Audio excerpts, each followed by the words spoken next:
Hello, good morning. From Kiev to Washington.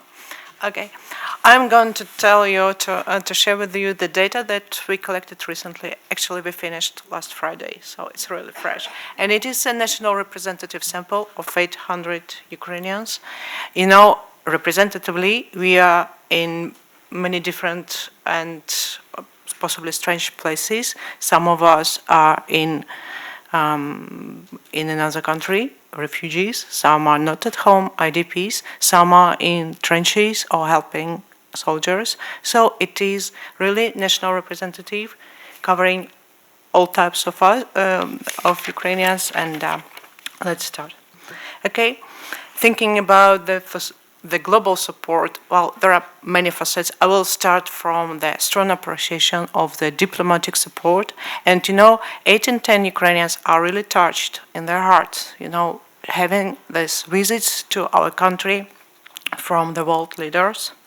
Well, it is important total recognition that these visits helps to familiarize the world with what happens. And it is an expression of solidarity of the nations that we are not alone in this struggle. Okay? And most of us, almost everybody, recognize that it is extremely dangerous. It is a personal bravery for them, for the leaders to come to visit our country. It is also what we think. It is, everybody knows sadly famous suburbs of Kiev, Irpin, Bucha. These visits were very important.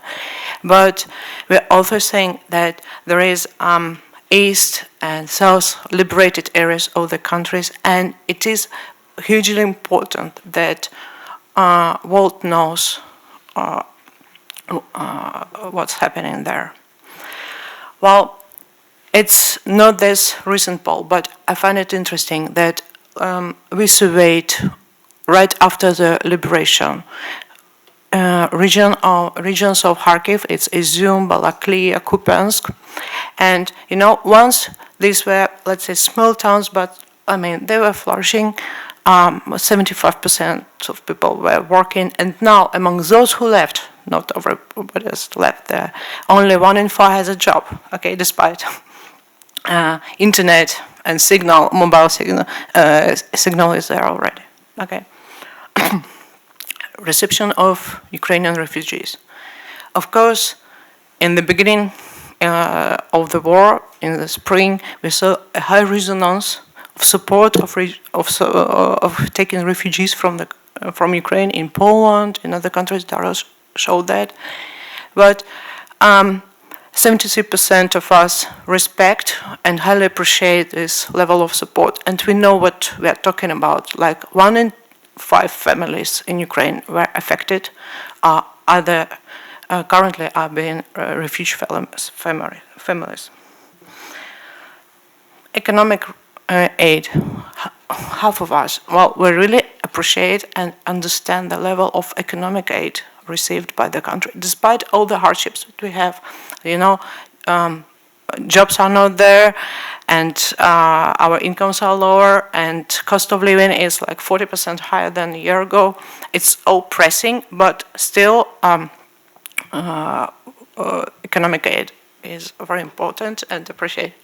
In terms of weapons, okay, 18% think it is already sufficient, and there is room for most of us. There is room to increase that support. And finally, for Ukrainians, US is considered to be the most reliable guarantor of our security, followed by very important partner countries like the United Kingdom and Poland. So, thank you so much, and I'm passing forward to my colleague Mark. Thank you.